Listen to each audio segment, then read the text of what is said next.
আরশের মালিক ডাক দিয়া বলেন খলাকনাল ইনসানা ফি আহসানি তাকওয়িম।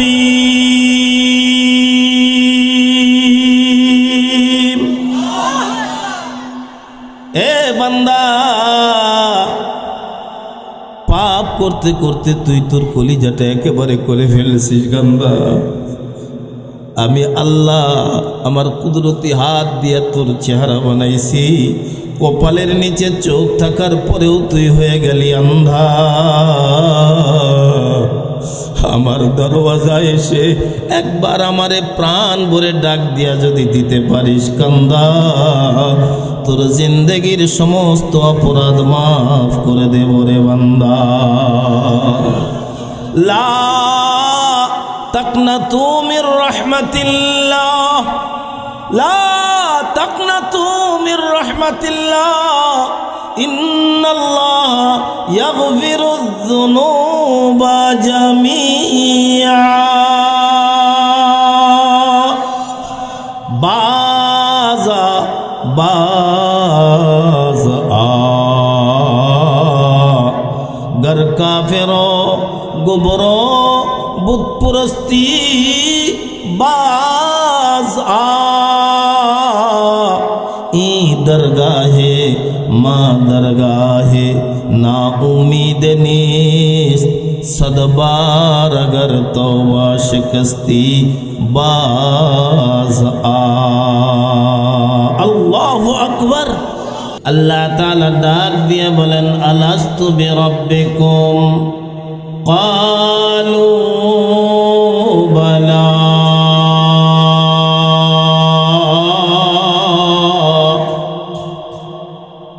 अल्लाहु अकबर बोलले गुनाह হবে? এই আয়াতের পরিপ্রেক্ষিতে পাঁচটা কথা বলবো। কয়টা? গত বছর 10টা বলছিলাম, এবার বলবো 5টা। 5টা কথা বলতে গিয়া সর্বোচ্চ 5-10 50 মিনিট। এই 5 কথার মৌলিক প্রশ্ন আর উত্তর হলো 3টা। ছিলাম কোথায়, আসি কোথায়, তারপরে কি? এই তো। তাহলে ছিলাম কোথায়, আসি কোথায়, যাব কোথায়, এই 3টা কথা বোঝানোর জন্য আল্লাহ তাআলা আমাদেরকে 5টা স্টেশনে পাঠাইছেন। কয়টা স্টেশন? আমার হাতের আঙ্গুল কয়টা? ইসলামের স্তম্ভ কয়টা? নামাজ কয় ওয়াক্ত? একটা মানুষ সচল থাকার জন্য 5টা ইন্দ্রিয়ের প্রয়োজন হয়, পঞ্চ ইন্দ্রিয় বলে। একজন মানুষের জন্মের পর থেকে মৃত্যু পর্যন্ত তার সময় 5টা সময় পারি দেয়। আল্লাহ তাবারক ওয়া তাআলা, প্লিজ লুক এট মি, দিকে তাকান, বাজে বাক্য আলাপ করার সময় নাই। আদমকে বানায়া জান্নাতে রাখলেন, তার সঙ্গিনী বানালেন হাওয়াকে। সেখান থেকে আদম হাওয়া বের হয়ে এলেন দুনিয়াতে। কি ঠিক আছে তো? কিন্তু আদম আলাইহিস সালামের দেহ থেকে আরশে আজিমের মালিক আল্লাহ তাআলা যত মানুষ অতিবাহিত হয়েছেন, এখন যত মানুষ আছে, কিয়ামত পর্যন্ত যত মানুষ আসবে, সমস্ত মানুষের রূহগুলো টান দিয়া আল্লাহ কুদরতি হাতে বের করে ঠিক এমনই একটা জায়গায় একত্রিত করে আল্লাহ তাদেরকে শ্রোতা বানায়া আল্লাহ নিজে বক্তা হয়ে একটা ওয়াজ করলেন, ডাক দিয়ে বললেন আলাস্তু বিরাব্বিকুম। সমস্ত শ্রোতারা এক বাক্যে জবাব দিল ক্বালু বালা। बला कहकर बला में फंस गए हम, बला कहकर बला में फंस गए हम, नाम कहते न फंसते बाला में हम। বালা এমন একটা শব্দ, নিশ্চয়, নিশ্চিত, যার মধ্যে কোনো সন্দেহ নাই। আর যদি নাম বলতাম হইতেও পারে। প্রথম স্টেশন গভীর মনোযোগ, কারণ আমাদের দিলের ভিতরে ঢুকছে দুনিয়ার নানান রকমের রোগ। সৃষ্টির শ্রেষ্ঠ জাতি হওয়ার পরেও কিন্তু আমরাই পোহাইতেছি চরম দুর্ভোগ। আবার মতো চাই রয়েছেন কেন, কথা কন না কেন, ঠিক না বেটি? আজকের দুনিয়ায় তাকায় দেখেন, মার খাইতেছে মুসলমান, লাঞ্ছিত মুসলমান, বঞ্চিত মুসলমান, শোষিত মুসলমান, নির্যাতিত মুসলমান, নিগৃহীত মুসলমান। ফিলিস্তিনে মুসলমান মার খায়, গাজায় মুসলমান মার খায়, কাশ্মীরে মুসলমান মার খায়, ভারতে মুসলমান মার খায়, বার্মায় মুসলমান মার খায়। অথচ বর্তমান দুনিয়ায় 800 কোটি মানুষ, এই 800 কোটি মানুষের ভিতরে 200 কোটি মানুষই মুসলমান। 200 কোটি মুসলমান যদি এক কাতারে দাঁড়ায় যেত, এক প্ল্যাটফর্মে আসতো, খুদার কসম দুনিয়ার কোন কাফের বেঈমান মুসলমানদেরকে মারা তো দূরের কথা, মুসলমানের বিরুদ্ধে চোখ রাঙায় তাকানোর সাহস পেত না। কিন্তু দুঃখজনক সত্য কথা হলো কি জানেন, অলস জাতি হয়ে গেছি আমরা। এজন্য কাফের বেঈমানরা পিঠে তুলে নিচ্ছে আমাদের পিঠের চামড়া।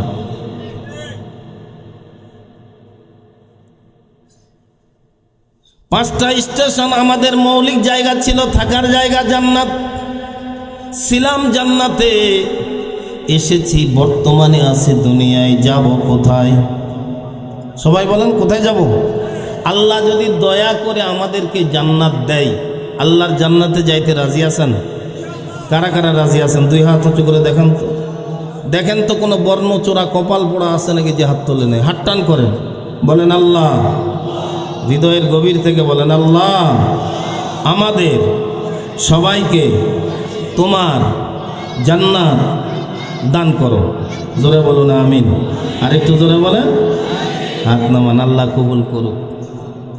জান্নাত টু জান্নাত, তবে রাস্তা ওয়ান ওয়ে, এক রোড। এ রোড দিয়ে আসা যাবে কিন্তু যাওয়া যাবে না। কঠিন নয়, যাবেই না। এ রোড দিয়ে শুধু আসা যাবে, তবে আশাটা যদি আপনার আমার সঠিক হয় তাহলে জান্নাতে চলেই যাব, থাকবে না কোনো ভয়। 1 নম্বর স্টেশন হলো রুহের জগৎ। কথা বলেন কোন জগৎ? 2 নম্বর স্টেশন মায়ের পেটের জগৎ। কোথায়? 3 নম্বর দুনিয়ার জগৎ, 4 নম্বর কবরের জগৎ, 5 নম্বরের হাসরের জগৎ। এই 5টা স্টেশন যদি সহি শুদ্ধভাবে ভালো করে দিতে পারি আমার নবী বলেন কবর জগৎটাই হবে জান্নাতের ঘরবাড়ি।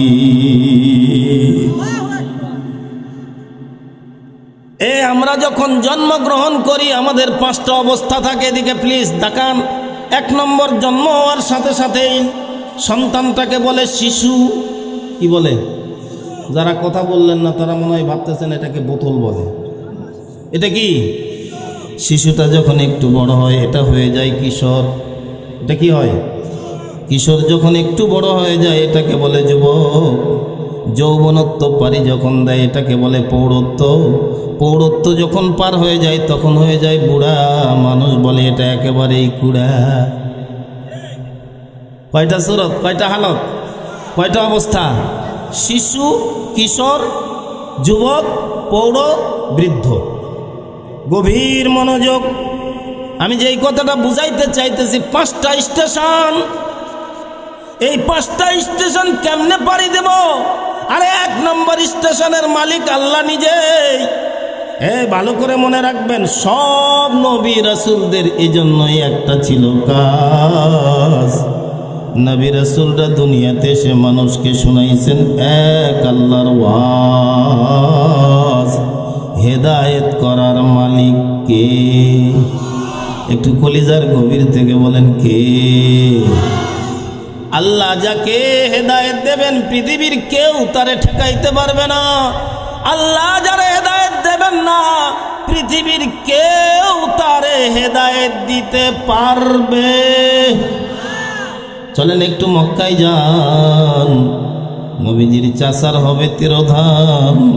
শিয়রের পার্শ্বে নবীজি চাচার মাথাটা কোলে নিয়ে কাঁদেন আর বলেন, চাচা যান আপনার মুখের কাছে লাগাই দিলাম আমি আমার কান। একটা বারের জন্য শুধু ঈমানের কলেমাটা আপনি আমারে শুনে যান। আমি আপনার ভাতিজা ওয়াদা করতেছি, কবর জগতে জান্নাতের নিয়ামত আল্লাহ আপনাকে করবে দান। গোল্ডেন চান্স, সুবর্ণ সুযোগ। কলেমা পড়বে, মরবে, জান্নাতের গাড়িতে চড়বে। কিন্তু হেদায়েত কার হাতে? সবাই বলেন একসাথে, কার হাতে? কোথায় সে হাবশা? দেখতে কুশ্রী, একেবারে বিশ্রী, মোটা মোটা ঠোঁট, কোকড়া কোকড়া চুল, পাতিলের তলার চাইতেও বেশি চেহারা কালো। এরপরে ওই হাবশি গোলাম বেলালের কলিজাটাই মাওলার দরবারে বড় ভালো।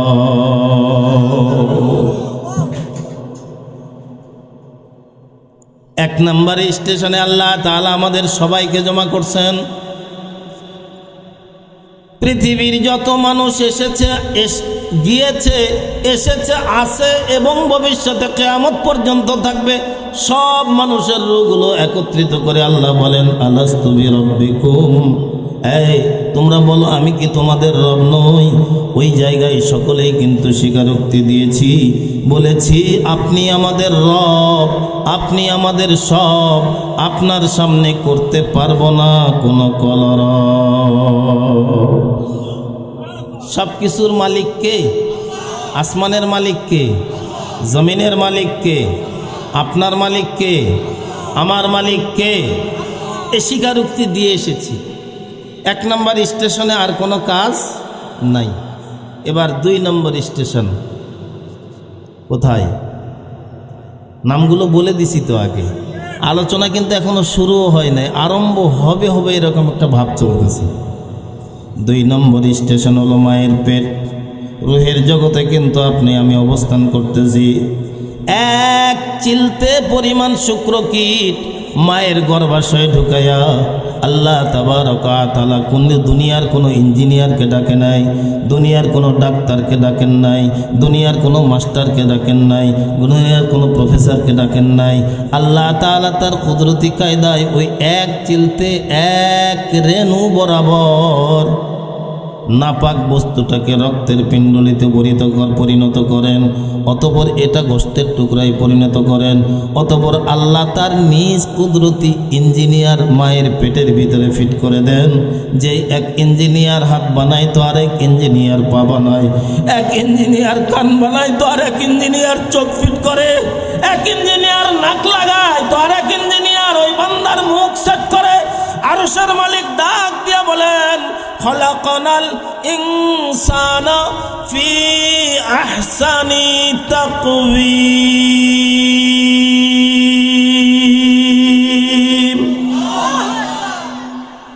এ বান্দা,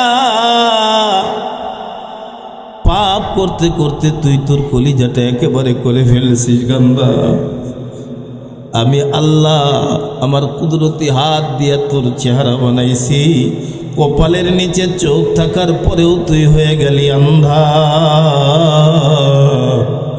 আমার দরওয়াজায় এসে একবার আমারে প্রাণ ভরে ডাক দিয়া যদি দিতে পারিস কান্দা, তোর জিন্দেগির সমস্ত অপরাধ মাফ করে দেব রে বান্দা। লা তাকনাতু মির রাহমাতিল্লাহ, লা তাকনাতু মির রাহমাতিল্লাহ, ইন্নাল্লাহ ইয়াগফিরুয যুনুবা জামিআ। বাজা বাজা गर काफिरो गुबरो बुत पुरस्ती बाज ई दरगाहे माँ दरगाहे ना उम्मीद नीस सदबार अगर तौबा शिकस्ती बाज अल्लाहु अकबर। 2 নম্বর স্টেশনে আল্লাহ তাআলা আপনার আমার দেহের স্ট্রাকচারটা বানালেন। হাতের জায়গায় হাত লাগালেন, পায়ের জায়গায় পা লাগালেন, চোখের জায়গায় চোখ লাগালেন, কানের জায়গায় কান লাগালেন।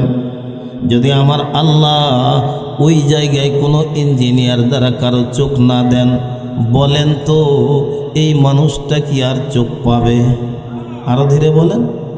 কান আছে, কিন্তু ইঞ্জিনিয়ারের কাছে হুকুম হয়েছে এই কানের মেশিন যেন ফিট করো না। দেখবেন কান আছে, চোখ দিয়ে দেখে, কথা বলে, সব করে, কিন্তু কানে শোনে। আমরা যারা এখানে, আমরাই তো এখানে, তো অন্য কেউ নাই বারে, কথা বলেন, আমরা তো সবাই মায়ের পেট দিয়েই আসছি দুনিয়ায়, নাকি? মায়ের পেট দিয়ে আসি নাই? আচ্ছা, একজন বলতে পারবেন যে আমি মায়ের পেট দিয়ে আসছি, আমি দেখছি? পারবেন? দাদাই বলছে এটা তোর মা, দাদিয়ে বলছে এটা তোর মা। আমিও যখন বুদ্ধি হয়েছি, ওই মেয়েটাই আমার দেখাশোনা করে, আমার লালন পালন করে, আমারে শেখানো হয়েছে এটা তোর মা। এই মায়ের গর্ভ দিয়ে কিন্তু তুই দুনিয়ায় আসছিস, এই মারে ইজ্জত করবি, এই বাপরে সম্মান করবি। আরশের মালিক আল্লাহ কিন্তু জানাই দিছে, রিজার রব্বি বিরিজাল ওয়ালিদাইন।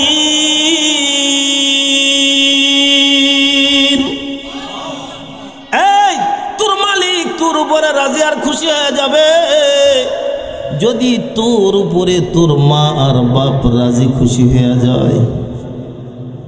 এ বন্ধু, আমরা কিন্তু কেউ দেখি নাই মায়ের পেট থেকে দুনিয়ায় এসেছি, নিশ্চিত জানি এটা আমার মা, জানি এটা আমার বাবা।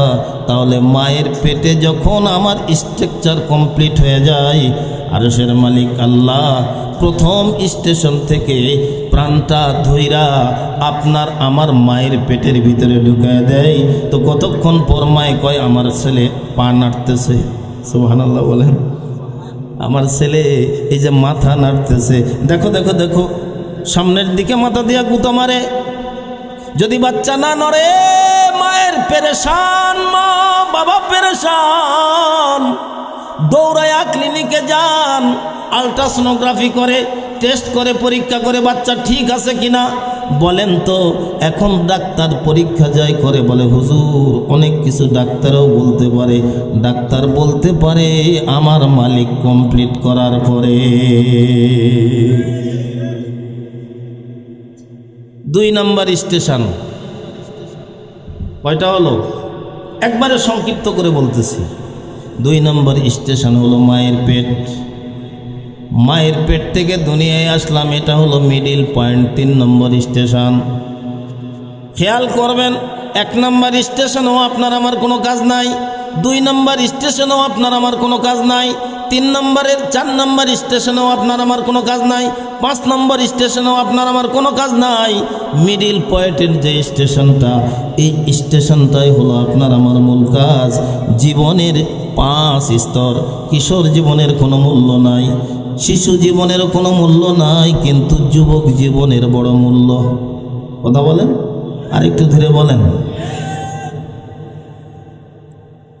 প্রৌঢ়ত্বেরও মূল্য নাই, বার্ধক্যেরও মূল্য নাই, যৌবন জীবন মিডিল পয়েন্ট। এজন্য হাদিসের মধ্যে আছে, কেউ যদি যৌবন জীবনে আল্লাহর ইবাদত বন্দেগী করে, মালিকের গোলামির জিঞ্জির যা যদি তার গলার মধ্যে লাগায় নাই, বার্ধক্যে গিয়া লোকটা যদি ইবাদত বন্দেগী নাও করতে পারে, আমার মালিক ডাক দিয়ে বলেন, ফেরেশতারা আমার বান্দা তার যৌবন জীবনটা আমার জন্য ব্যয় করছে, এখন দুর্বল হয়ে গেছে, কমজোর হয়ে গেছে, দে দে দে আমার বান্দাকে যৌবন জীবনের ইবাদতের নেকি লেখা দে।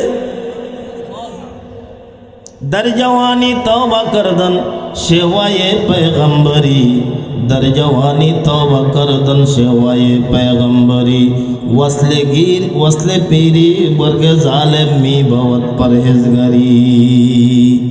যৌবন জীবনে ইবাদত করা এটা নবুয়তের ইবাদতের মতো, নবীদের ইবাদত মতো। আরে বুড়া বয়সে বাঘেও তো দরবেশ হয়ে যায়, কথা কয় না কেন? যৌবন জীবনে বাঘের শিকার করে খাওয়া বড় হারাম, আরাম। আর বাঘ বৃদ্ধ হয়ে গেলে শিকার করতে না পারলে তখন কই শিকার করে খাওয়া হারাম। গভীর মনোযোগ দিয়া শুনবেন, জীবনের 5 স্তরের মিডিল পয়েন্ট স্তর হলো যুবক। এই যৌবনের হিসাবটা আল্লাহ তাআলার দরবারে হবে। আপনার আমার এই 5টা স্টেশনের ভিতরে মাত্র একটা স্টেশনেই কাজ করতে হবে। এই স্টেশনে কেমনে কাজ করব, কিভাবে কাজ করব, আমার তো মনে নাই যে ওই জায়গায় স্বীকারোক্তি দিয়ে এসেছি, মায়ের পেট থেকে যে এসেছি এটাও তো আমার মনে নাই। তাহলে ওই স্বীকারোক্তির কথা আমি কেমনে মনে করব? এজন্য যুগে যুগে আল্লাহ তাবারকা ওয়া তাআলা ওই স্বীকারোক্তিটাকে স্মরণ করানোর জন্য 2টা জিনিস দুনিয়ায় পাঠাইছেন। কয়টা? সবাই বলেন কয়টা? একটার নাম কিতাবুল্লাহ, আর একটা হলো রিজালুল্লাহ। যুবক জীবনে কোরআনের ভাষায় আল্লাহ নিজেই বলেন হুব্বুশ শাহওয়াতি মিনান নিসা। যুবক তার যৌবনের চাহিদা হলো একটা নারী। কথা কম না কেন? আমি কি বললাম খুব বাড়াবাড়ি? একজন যুবকের তার সবচাইতে প্রধান চাহিদা হলো, কথা বলেন কথা বলেন, আমরা যারা এখানে বিবাহিত আছি একটা এক্সাম্পল শুধু দেই। বিবাহ করার সময় বরযাত্রীর সঙ্গে নিয়ে যায়, বর সুন্দর জামা পরে, মাথায় বিয়ের টোপর পরে, হাতে একটা রুমালও রাখে। কি বলেন? বিয়ের অনুষ্ঠানে গেছে, আপনাদের বগুড়া এরকম হয় কিনা, শাহজাহানপুরে হয় কিনা জানি না, আমার মহাদেবপুর নওগাঁ এরকম। বর বসা আছে কোণে, ঘরের ভিতরে বসা আছে, একজন উকিল থাকে। উকিল এসে ডাক দেয়া কয়, রহিমউদ্দিনের মেয়ে ফাতেমা 3 লক্ষ টাকা মোহরানা নগদ নাকফুল বাবদ 300 টাকা অবশিষ্ট বাকি রাখিয়া হাজেরান মজলিসে আমার ওকালতিতে তাহাকে তোমার সহিত বিবাহ দিলাম। ছেলে কি বলে? আমি কবুল করিলাম। কয় শব্দ? আমি কবুল করিলাম। এটা যদি আরবিতে হয় তো আরো সহজ, এক শব্দ, কাবিলতু। কাবিলতু, আমি কবুল করিলাম। এখন এই কবুল বলার পরে খুব খেয়াল করবেন, কবুল বলার পরে যদি ও এখন ওখান থেকে উঠে বাড়িতে আসতে চায়, লোকেরা আসতে দেবে? আরো ধীরে বলেন, দেবে? এই বেটা কি হয়েছে তোর? কই কবুল বলছি তো কি হয়েছে, বাড়ি যাবো না? যাবি তো, বউ নিয়ে যাবি না? কবুল বললেই বউ নিতে হবে? আপনারা সবাই বলবেন আহাম্মক কোদাগার, কবুল বললে শুধু বউ নিতে হবে তা নয়। এই বইয়ের মাথার চুল থেকে আরম্ভ করে পায়ের তলার জুতা পর্যন্ত এর পারিবারিক চাহিদা, শারীরিক চাহিদা, যৌবিক চাহিদা, সামাজিক চাহিদা, সব চাহিদা পূর্ণ করার নামই হলো কবুল। এটা আমাদেরকে বোঝাতে হয় না। কবুল করতে গেলে আমরা নিজেরাই প্রিপারেশন নিয়ে ফেলি যে মেয়েটাকে আনতে হবে, তার সব চাহিদা পূরণ করতে হবে, অথচ স্বীকারোক্তি দিয়ে এসেছি, কবুল বলে এসেছি। আল্লাহ আপনি আমাদের রব, আপনি আমাদের সব, আপনার হুকুমের বাইরে চলতে পারবো না, যেতে পারবো না, এই স্বীকারোক্তি ভুলে গেছি। জন্য নবী রাসূলরা আল্লাহ তাআলার পক্ষ থেকে আসমানি কিতাব আইনা ডাক দিয়া বলেন, ইয়া আইয়ুহান নাস কুলু লা ইলাহা ইল্লাল্লাহ তুফলিহুন। হে মানুষ, এক আল্লাহকে আল্লাহ বইলা মানে নাও তো জান্নাত আল্লাহ তোমারে দিয়া দেবে ফাও। আরো জোরে বলেন সুবহানাল্লাহ। সুযোগ যখন পাইছি একটু সাইজ করে থুয়েই যাই। আপনাদের এদিকে হয় না?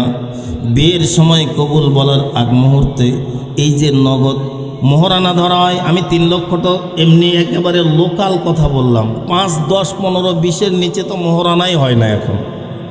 কথা বলেন কথা বলেন। 20 লক্ষ টাকা মোহরানা, নগদ 5,000 টাকার গহনা দিয়া এই বউটারে বাড়িতে নিয়ে আসে। মোহরানা গভীর মনোযোগ দিয়ে খেয়াল করবেন, মোহরানাটা ওই মহিলার ইজ্জতের মূল্য নির্ধারণ করেছে কে? হ্যাঁ কথা বলেন কে? আপনি সমাজের সামাজিকতা রক্ষা করতে গিয়া 20 লক্ষ টাকা মোহরানা ধার্য করলেন, নিয়ত করে রাখছেন যা দিছি তাই, এর অতিরিক্ত কিছু নাই। এটাই যদি আপনার দিলের ভিতরে থাকে রে ভাই, খোদার কসম আপনি যত বড়ই হন না কেন নামজাদা, মোহরানা পরিশোধ করার নিয়ত না থাকলে আপনার ছেলে মেয়েরা হবে হারামজাদা। আজকে সমাজে সন্তান তার বাপের কথা শোনে না, মেয়ে তার মায়ের কথা শোনে না। আজকে আমাদের বেটাগুলো বেটা নয়, এগুলো যেন পাঁঠা হয়ে গেছে। কথা বলেন। মোলাম গাড়ির পীর সাহেব হুজুর বললেন, মেয়ে তার মা বাবাকে জবাই করে দিল, ঐশীর ঘটনা। এটা লুকানোর মতো কোনো বিষয় নয়, কারণ সন্তান যেমন হবে মাও, তার তেমনই হবে ছাও, যেমন হবে গাছ তার তেমনই হবে। কথা কয় না, কথা কয় না, কথা কয় না। আল্লাহ তাআলার প্রথম স্টেশনে আমরা সবাই স্বীকারোক্তি দিয়েছিলাম, বলেছিলাম বালা, অবশ্যই আপনি আমাদের সৃষ্টিকর্তা। সুবহানাল্লাহ বলেন। আজকের দুনিয়ায় দেখতেছেন মগ, মোরং, চামার, ডোমার, হাঁড়ি, সাঁওতাল, ইহুদি, নাসারা, বৌদ্ধ, খ্রিস্টান, হিন্দু, মুসলমান, প্রায় 800 কোটি মানুষ।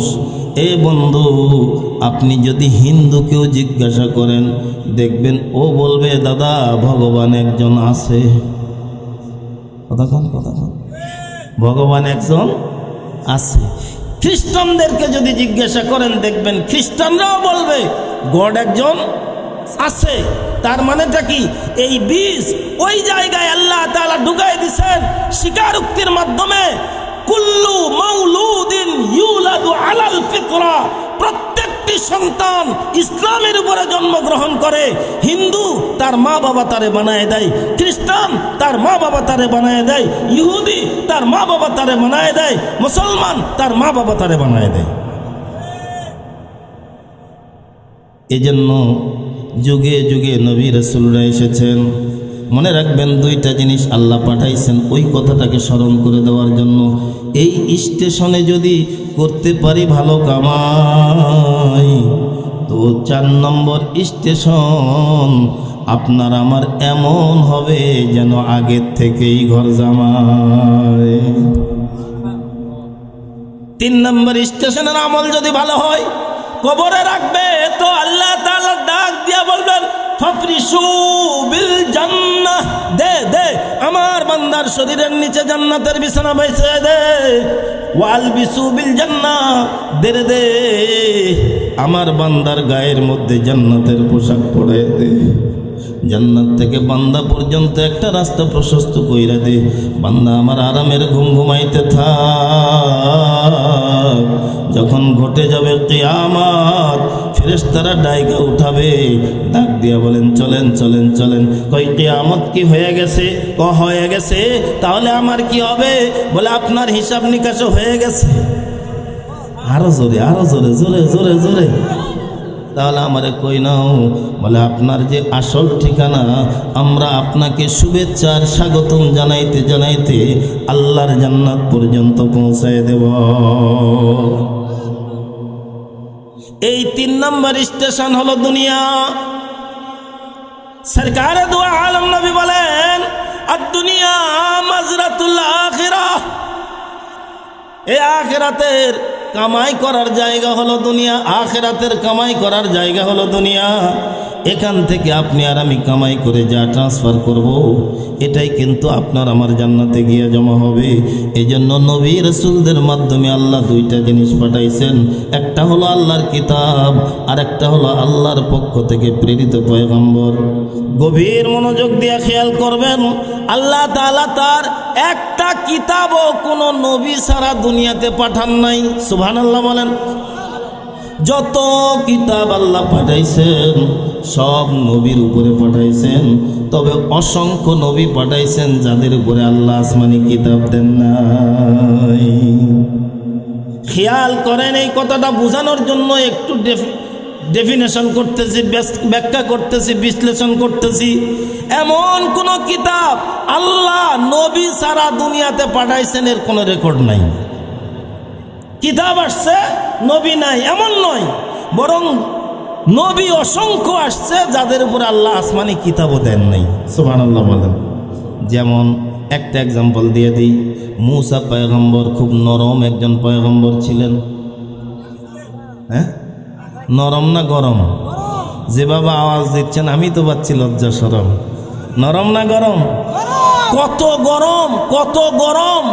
ধরেন কলোনির ভিতরে মুসা পয়গম্বর দেখে একজন খড়ি বিক্রেতার সঙ্গে ঝগড়া লাগছে, উনি দাঁড়ায় দাঁড়ায় শুনতেছে, দেখে যে কিনবে দোষ তারই। মুসা পয়গম্বর হাতটাকে গোছাইয়া একটা লাগাই দিছে, ঠাস করে পড়ছে, ওখানেই মরছে। মুসা পয়গম্বর যার জিহ্বাটা খাটো ছিল, তোতলায়া তোতলায়া কথা বলতো। মনে রাখবেন, যারা কথায় আটকে যায় তাদের রক্ত ব্লাড সার্কুলেশন বেড়ে যায়। রক্ত যখন গরম হয়ে যায় মেজাজ আরো বেশি, কথা বলতে পারে না যায়, এজন্য রক্ত গরম, মেজাজ গরম। মুসা আলাইহিস সালাতু ওয়াস সালামের ইতিহাস আমরা জানি না, এমন কোন লোক নাই। মুসা পয়গম্বর তুতলা কেমনে হয়েছিল, জিহ্বাটা খাটো কেমনে হয়েছিল, আমরা সবাই জানি। মুসা পয়গম্বরের জিহ্বাটা পুড়ে গেছিল, কথা বলতে যখন আটকায়া যায় তো ডাক দিয়ে কই আল্লাহ, আমি সমাজের মানুষের কাছে তোমার দিনের বার্তা স্পষ্ট শব্দে বুঝাইতে পারি না। আমার ভাই, ছোট ভাই, আমার ভাই হারুন, ওর মুখের ভাষা আর কণ্ঠ দুটাই বড় দারুণ। সুবহানাল্লাহ বলে,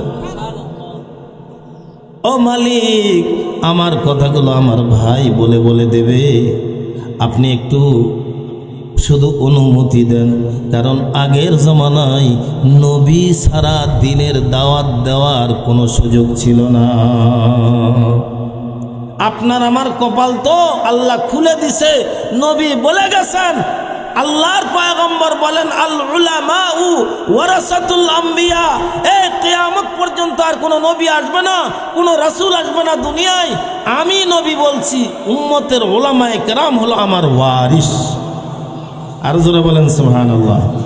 আমি অর্থ সম্পদ রেখে গেলাম না, ওয়ারিস মানে দিনারা, লা দিনারা ওয়ালা দিরহামা, টাকা পয়সা সম্পদের ওয়ারিস নয়, বরং আমি নবীর নবুয়তের ওয়ারিস তাদেরকে বানাইলাম। আমি নবী যা করেছি তারা তাই করবে। সরকারে দু আলম নবী বলেন, মান আহাব্বা সুন্নতি ফাকাদ আহাব্বানি ওয়া মান আহাব্বানি কানা মাই ফিল জান্নাহ। আল্লাহর নবী ডাক দিয়া বলেন, হে উম্মত, তোমরা যদি আদায় করতে পারো আমি নবীর সুন্নাত, আমি নবী বলছি, আমি নিজে তোমাদেরকে করব মুহাব্বত। শুধু মুহাব্বত করব তা নয়, বরং আমি নবী যখন জান্নাতের দিকে যাব তো তুমি উম্মতকে কানা মাই ফিল জান্নাহ, তোমার মতো উম্মতকে সঙ্গে করে নিয়ে আমি আল্লাহর জান্নাতে যাব। এই 3 নম্বর স্টেশনে যা করব ঠিক সবগুলো গিয়া জান্নাতের ভিতরে পাবো। কারণ কবর জগতে করার কোনো কিছু থাকবে, আরো দিনে বলেন থাকবে। আপনি যদি 50,000 খতম কোরআন কবরে বিঘা বসে বসে পড়েন, 1 বিন্দু পরিমাণ নেকি আপনার আমলনামায় আসবে না। কিন্তু দুনিয়ায় থেকে যদি একবার সুবহানাল্লাহ বলেন, আসমান জমিন ভর্তি করে নেকি আল্লাহ আপনার আমলনামায় দিয়ে দেবে। তাহলে পৃথিবীর ভিতরে যত মানুষ, সব মানুষ প্রথম স্টেশনে এসেই স্বীকারোক্তি দিয়েছে আমাদের রবকে। আরো জোরে বলেন কে? চমৎকার একটা কথা ফাঁক দিয়ে বলে যাই, আল্লাহর একজন পেয়ারা পয়গম্বর ছিলেন, যার সঙ্গে আল্লাহর লাগানো ছিল দিল। আল্লাহ বলেন, ইনি হলেন আমার খলিল।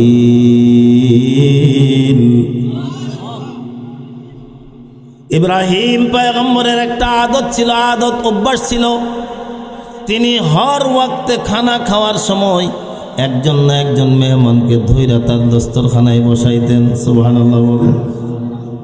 একদিন মেহমান পায় না রাস্তায় দাঁড়ায় রয়েছে, একজনকে সঙ্গে করে নিয়ে খানা খাবেন। লোক একটা পাইছে তো তাদের ধরেই ঘরে ধরে আসছে, দস্তরখানায় বিছাইছে, তারে ডাক দিয়া বলছে, ভাই অন্য কোনো কারণে নয়, একসঙ্গে খানা খাবো সেজন্য। ইব্রাহিম পয়গম্বর দস্তরখানায় বসে খানার মধ্যে হাত লাগায় তারে ডাক দিয়া কয়, বিসমিল্লাহ পড়েন, খানা শুরু করেন। ও ডাক দিয়া কয়, বিসমিল্লাহ আবার কি? কয় বিসমিল্লাহ মানে আমার আল্লাহর নামে শুরু করবেন। কয় আপনার আল্লাহ আবার কে? কয় আসমানের মালিক যিনি, জমিনের মালিক যিনি, তোমার মালিক যিনি, আমার মালিক তিনি। সুবহানাল্লাহ বলেন। কয় আপনি তো আসমানের মালিকের ইবাদত করেন, আসমানের মালিকের গোলামি করেন, আমি কিন্তু আসমানের মালিকের গোলামি করি না। ওই যে দেখেন মাথার উপরে সূর্য দেখা যায়, আমি কিন্তু ওই সূর্যটাকে আমার দেবতা মানি, আমি ওর গোলামি করি। সূর্য যখন ওঠে ওর সামনে মাথা নত করি, সূর্য যখন ডুইবা যায় আমি আবার ওর সামনে মাথা নত করি, কারণ আমি জানি এই সূর্যই আমার দেবতা। আরো ধীরে জোরে বলেন নাউজুবিল্লাহ। বলেন তো ইব্রাহিমের মেজাজ নরম হবে না গরম হবে? ডাক দিয়া কয় উঠ উঠ উঠ উঠ। কপাল পোড়া, নবীর দস্তরখানায় বসছিস, তোর হুঁশ নাই? তুই কেমনে বসলি? ওঠ বেরো। ও বেচারা হক চকিয়ে উঠে বের হয়ে চলে গেছে। জিবরিল আমিন এসে ডাক দিয়ে কয়, ও আল্লাহর পয়গম্বর, আল্লাহ তাআলা তো দিয়া দিছে একটা টাটকা খবর। আপনি জানেন এই লোকটা সূর্যের পূজা করে, সূর্য দেবতা, তার গোলামি করে, অথচ 250 বছর পর্যন্ত এক ওয়াক্ত তার খানা আল্লাহ বন্ধ করে নাই। আমি আল্লাহ তাআলা আমার কাছে দেওয়া স্বীকারোক্তি অনুযায়ী যদি দুনিয়ায় ধরতাম, মুসলমান ছাড়া দুনিয়ায় একটা জাদুয়ারও বাঁচতে পারত না।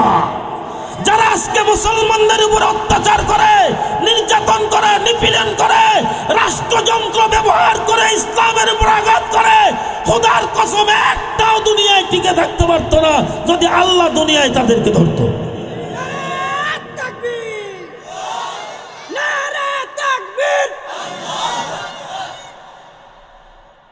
জিবরিল আমিন এসে ডাক দিয়ে বলেন, আল্লাহর পয়গম্বর, আল্লাহ জানতে চাইছেন 250 বছর পর্যন্ত যে আল্লাহ তারে খাওয়াইলো, আল্লাহরে মানে না, তারে ইবাদত বন্দেগী করে না, এরপরেও যদি আল্লাহ তারে খাওয়াইতে পারে, আপনি কেন দস্তরখানায় লোক বসাইয়া লোকটারে উঠাই দিলেন? আল্লাহ তাআলা একটু জানবার চাই। আল্লাহু আকবার বলেন। তার মানে ইব্রাহিম পয়গম্বরের খবর হয়ে গেছে। পয়গম্বর উঠে দৌড় দেয়, বাড়ির বাইরে গিয়ে দেখে লোকটা যায়।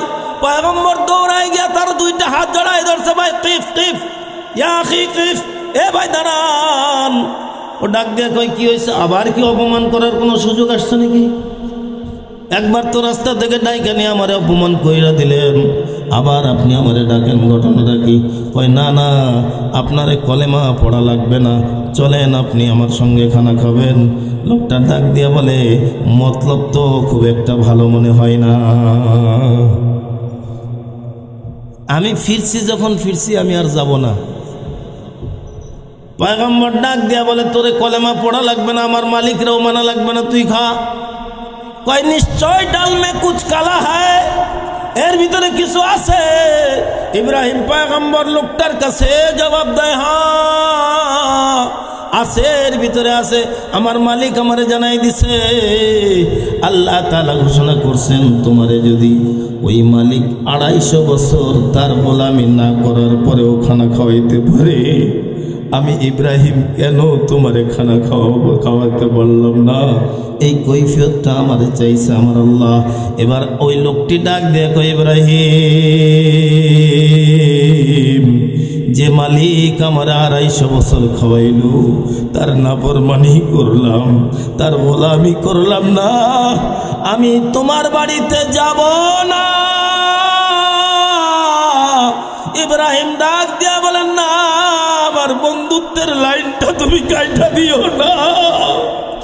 হাজারো পরীক্ষা করেছে আল্লাহ, আমি সব পরীক্ষায় পাশ করেছি। আগা হ্যায় औलाद है इब्राहिम है नमरूद है, आगा है औलाद है इब्राहिम है नमरूद है, फिर किसी का फिर किसी से इम्तिहान मकसूद है, फिर किसी का फिर किसी से इम्तिहान मकसूद है। আমার আল্লাহ তো সব পরীক্ষা আমার উপর দিয়ে চালাইছে, আমি সব পরীক্ষায় পাস করছি। এইবার লোকটা ডাক দিয়ে কয়, আমি সূর্যকে আমার দেবতা বানাইতাম, সূর্যকে আমার দেবতা মানতাম। ও ইব্রাহিম, মনটা খারাপ কইরো না, সূর্য আমার দেবতা এই বিশ্বাস নিয়ে আমি তোমার দস্তরখানায় বসবো না। তোমার মালিক যে আমারে 250 বছর খানা খাওয়াইলো, ওই মালিকরে ভুইলাই থাকলাম, এরপরেও যেই মালিক আমার খানা বন্ধ করলো না। ও ইব্রাহিম, দাও হাতটা বাড়ায় দাও, ওই মালিকের উপরে ঈমান আইনা এরপরে তোমার দস্তরখানায় খানা খাবো।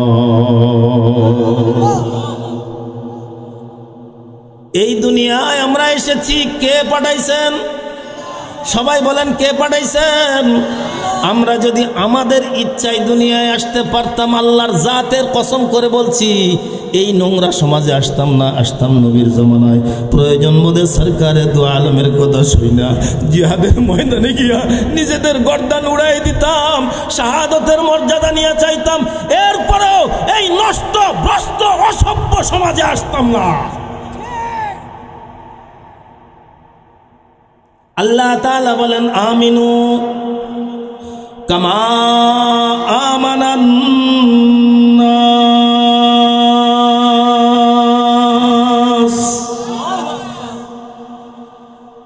ঈমান আনো। তোমরা যে স্বীকারোক্তি দিয়েছিলে সেই স্বীকারোক্তির প্রতি তোমরা ঈমান আনো। কেমনে আনবা? কামা আমানান নাস, লোকগুলো যেমন ঈমান এনেছিল। তারা কেমন ঈমান এনেছিল? ছোট্ট একটা জানা কথাই শুধু আপনাদেরকে জানায় দেই। মা আর সন্তান, সন্তানের বয়স 18 বছর, পাক্কা যুবক। মা আর সন্তান খানায় কাবার পার্শ্বে দিয়া যায়। ইসলামের চূড়ান্ত পর্যায়ে দুশ্মন মা সন্তানকে দেখা ডাক দিয়া বলে, কিফ কিফ, এই যুবক দাঁড়া। দাঁড়াইছে, কাছে গিয়া ডাক দিয়া কই, তোমার নাম কি? আম্মার।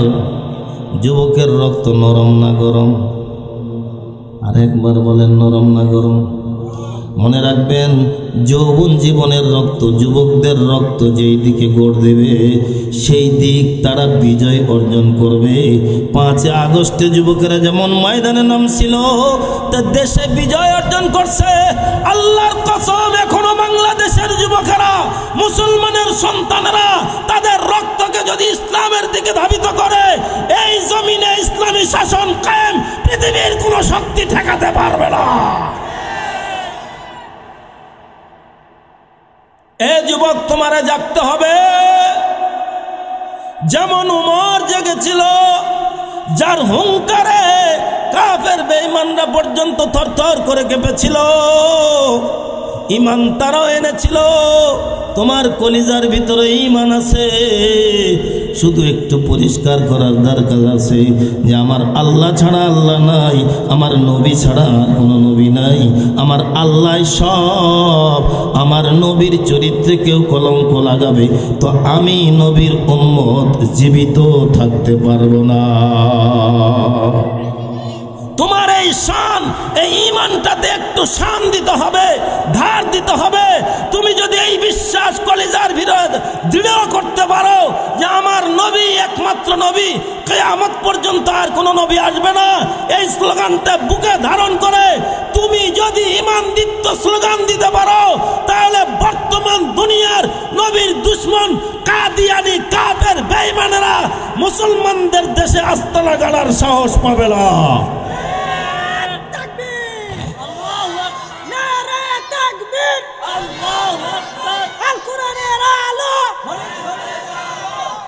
এ ভাই, একটা দাওয়াত দিয়ে যাই। আমাদের দেশে হিন্দুরা হিন্দু নামে বসবাস করতেছে, আমাদের কোনো আপত্তি আছে? এ কথা বলেন, আছে? এদেশে অসংখ্য বৌদ্ধ অসংখ্য সাঁওতাল, অসংখ্য মগ, মুরং, চামারেরা বসবাস করে।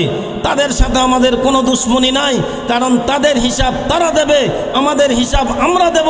কিন্তু কোনো অমুসলিম যদি আমার দিন আর ধর্ম নিয়ে টানা হেঁচড়া করে, আমার কোরআনকে লাঞ্ছিত করে, আমার নবীকে অপমান করে, এটা কোনোদিন মুসলমান বরদাস্ত করতে পারে? কাদিয়ানি কারা? শুধু একটু একটু আপনাদেরকে স্মরণ করায় দিয়ে যায়। উলামায়ে কেরাম যারা আছেন তারা তো বুঝতেছেন, ভাই রাগ করবেন না। যারা সাধারণ পাবলিক, যারা চেনেই না কি জিনিস তাবলিগ, তাদের কাছে তো বিষয়টা পরিষ্কার করা দরকার। ওই কাদিয়ান নামক জায়গার, ভারতের পাঞ্জাবের কাদিয়ান নামক জায়গায় মির্জা গোলাম আহমদ নামে একটা লোক জন্ম নিয়েছিল। সংক্ষেপে বলে দেই, ইংরেজরা মুসলমানদের ভিতরে ফাটল সৃষ্টি করার জন্য এই মির্জা গোলাম আহমদকে ছায়া নবী, জিল্লি নবী, সর্বশেষ সেও নবী, এই প্রচারটা তারা মুসলমানদের ভিতরে চালাই দিছে। আজকে বাংলাদেশে ওই অনুসারী কিছু লোক আছে যারা বলে মির্জা গোলাম আহমদ কাদিয়ানি সেও নবী, অথচ আমাদের ইমানের চাহিদা, ইমানের দাবি হলো মুহাম্মাদুর রাসূলুল্লাহ সাল্লাল্লাহু আলাইহি ওয়াসাল্লাম সর্বশেষ নবী, সর্বশেষ পয়গম্বর। ওনার পরে কিয়ামত পর্যন্ত আর কোনো নবী আসবে? ওরা দাবি করে আহমদিয়া মুসলিম জামাত। আমার নবীর একটা নাম হলো আহমদ, আর একটা নাম হলো মুহাম্মদ। এরা বলে আমরা গোলাম আহমদ কাদিয়ানির অনুসারী, এজন্য আহমদিয়া মুসলিম জামাত, তার মানে আমরাও মুসলমান, আমরাও মুসলমান। জোরে বলেন নাউজুবিল্লাহ। নবীকে কেউ যদি অস্বীকার করে, সে কখনো মুসলমান থাকতে পারবে? আরো ধীরে বলেন, পারবে? নবী বলেন আনা খাতামুন নবিয়্যিন লা নবিয়্যা বাদি, আমি হলাম সর্বশেষ পয়গম্বর, কিয়ামত পর্যন্ত আমার পরে আর কোন নবী দুনিয়ায় আসবে না। তাহলে নবীর পরে নবী নাই। জোরে বলেন নবীর পরে, সবাই বলেন নবীর পরে। সংসদে আইন চাই। সংসদে যদি এটা আইন পাশ হয়ে যায়, তাহলে বাংলাদেশে কোনো কাদিয়ানি আর নিজেদেরকে মুসলমান বলতে পারবে না। ওরা আহমদিয়া জামাত থাক, হিন্দু তাদের অবস্থানে থাক, খ্রিস্টান তাদের অবস্থানে থাক, মুসলমান এক সত্তা আল্লাহ এবং তার রসুলের আদর্শ নিয়ে থাক, এর মধ্যে কোনো দ্বন্দ্ব নাই। কিন্তু আমাদের রসুলের চরিত্রে কলিমা লাপন করবে, এক নবীর নবুয়তের উপর আক্রমণ করবে, ইসলামের উপর আঘাত করবে, এটা মুসলমান কখনো বরদাস্ত করতে পারে না। আল্লাহ আমাদেরকে সহি বুঝদান করুক। আরেকটু জোরে বলেন। স্বীকারোক্তি দিয়ে এসেছিলাম, কালু বালা, ও মালিক আপনি আমার রব, আপনি আমার সব, কিন্তু আমাদের তো মনে নাই। মনে আছে? মায়ের পেট থেকে জন্ম নিয়েছি সেটাই তো বলতে পারবো না। বলতে পারবো তো? মায়ের পেট থেকে জন্ম নিলাম সেটা যদি বলতে না পারি, রুহের জগতে যে স্বীকারোক্তি দিছি এটাও বলতে পারবো না। তবে আল্লাহ তাআলা তার কিছু প্যারা প্যারা বান্দা এমনও জেহেন জাকাওয়াত দিয়েছিলেন যে হযরত আলী রাদিয়াল্লাহু তাআলা আনহু বলেন, রুহের জগতে আমি যেখানে ছিলাম, রুহের জগতে আমি আলী যেখানে ছিলাম, আমার আশপাশে যারা ছিল এখনো যদি তারা আমার সামনে এসে দাঁড়ায়, তা আমি বলতে পারবো এই লোকটা আমার ডান দিকে ছিল, এই রুহটা আমার বাম দিকে ছিল, এই রুহটা আমার চোখের সামনে ছিল। আল্লাহু আকবার বলেন।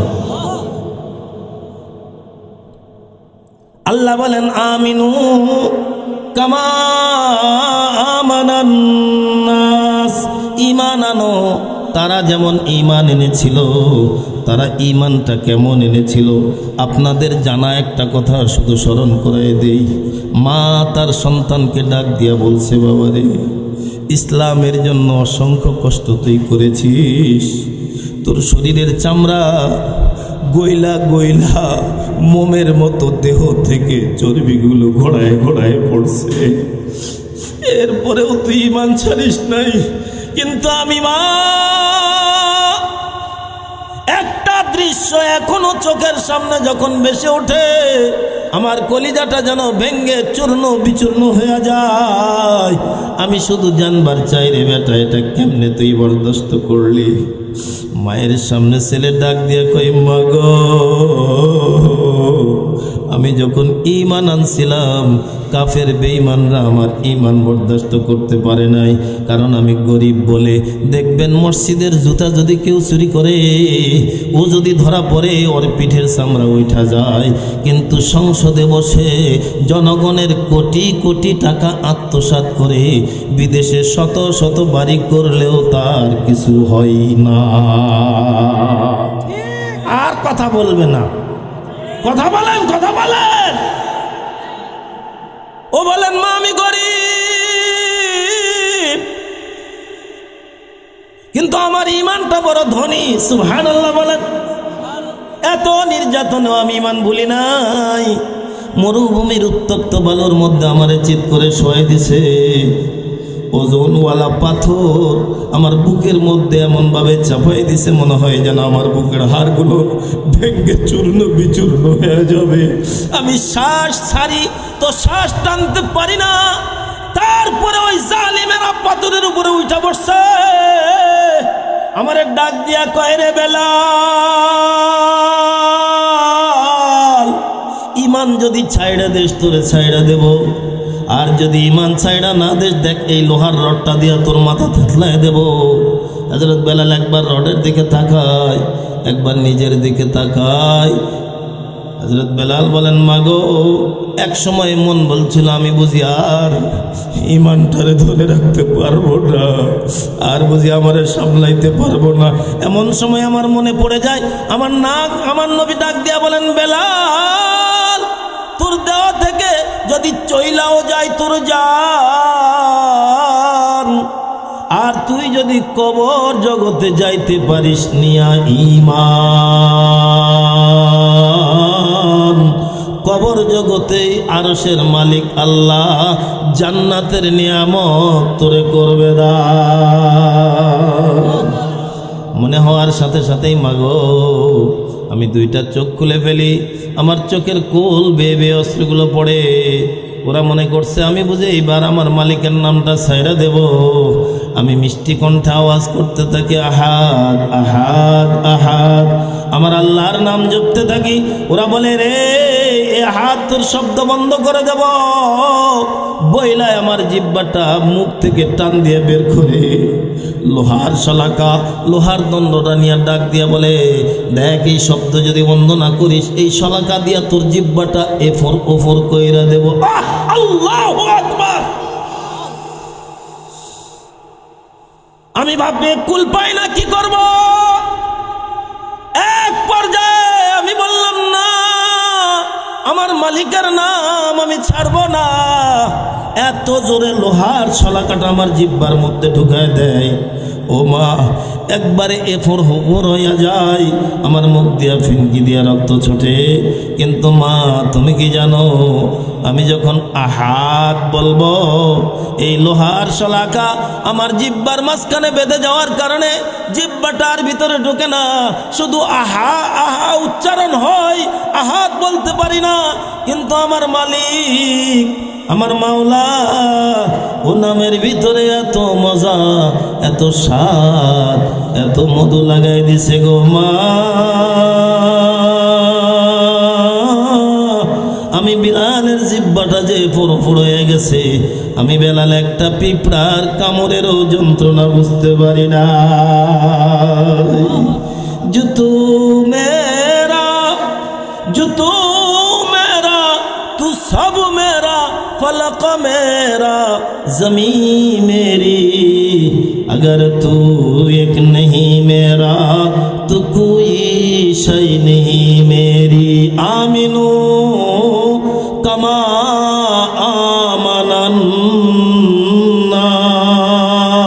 आमनन्नास। আল্লাহ বলেন, ঈমান আনো, এই জায়গায় ঈমান আনো। এই ঈমান আনার জন্য আদমকে পাঠাইছেন ঈমান আনার জন্য, নূহকে পাঠাইছেন ঈমান আনার জন্য, মূসাকে পাঠাইছেন ঈমান আনার জন্য, ইব্রাহিমকে পাঠাইছেন ঈমান আনার জন্য, ঈসাকে পাঠাইছেন এই ঈমান কলিজায় ধারণ করার জন্য।